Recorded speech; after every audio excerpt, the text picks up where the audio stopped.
राजस्थान में नगर निकाय चुनाव 2026 की आहट के साथ ही सियासी दलों में अपनी तैयारियां तेज कर दी हैं। इसी बीच राष्ट्रीय लोकतांत्रिक पार्टी यानी आरएलपी ने ऐसा कदम उठाया है जिसने प्रदेश की स्थानीय राजनीति में हलचल बढ़ा दी है।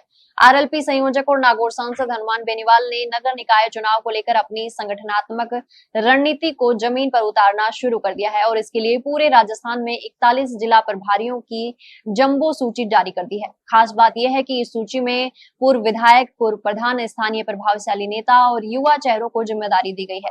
पार्टी ने सभी नियुक्तियां तत्काल प्रभाव से लागू करते हुए प्रभारियों को अपने अपने जिलों में पहुंचाकर काम शुरू करने के निर्देश दिए हैं। इन प्रभारियों की जिम्मेदारी सिर्फ संगठन की बैठकें करने तक सीमित नहीं होगी, बल्कि उन्हें वार्ड स्तर तक पार्टी की स्थिति का जायजा लेना होगा, कार्यकर्ताओं से सीधा संवाद करना होगा और स्थानीय राजनीतिक समीकरणों की पूरी रिपोर्ट तैयार करनी होगी। इसके बाद ये रिपोर्ट प्रदेश स्तरीय चुनाव प्रबंधन समिति को सौंपी जाएगी। यानी आरएलपी अब नगर निकाय चुनाव से पहले हर वार्ड की राजनीतिक जमीन को समझने और उसी के आधार पर उम्मीदवारी तय करने की तैयारी में है। इस सूची में अनुभव और युवा ऊर्जा का संतुलन भी दिखाई देगा। बीकानेर की जिम्मेदारी पूर्व विधायक नारायण बेनीवाल को दी गई है, जबकि ब्यावर में पूर्व विधायक इंदिरा देवी बावरी को, जोधपुर में पूर्व संसदीय सचिव दिलीप चौधरी को जिम्मेदारी मिली है। वहीं जयपुर जैसे बड़े राजनीतिक केंद्र की कमान पूर्व विधायक अशोक तंवर को सौंपी गई है। कई जिलों में दो दो प्रभारियों की नियुक्ति भी की गई है ताकि चुनावी तैयारियों को ज्यादा मजबूती से आगे बढ़ाया जा सके।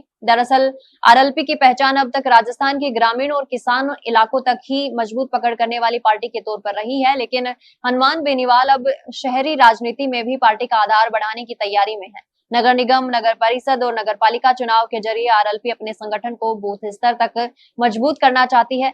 सवाल अब यही है कि क्या हनुमान बेनीवाल की 41 जिला प्रभारियों वाली रणनीति आरएलपी को राजस्थान के शहरी निकाय चुनाव में नई ताकत दे पाएगी? क्या आरएलपी ग्रामीण राजनीति के बाद अब शहरों में बड़ा राजनीतिक विकल्प बनने की तैयारी कर रही है? आने वाले नगर निकाय चुनाव में इसका असर कितना दिखाई देगा, ये देखना बेहद दिलचस्प होगा।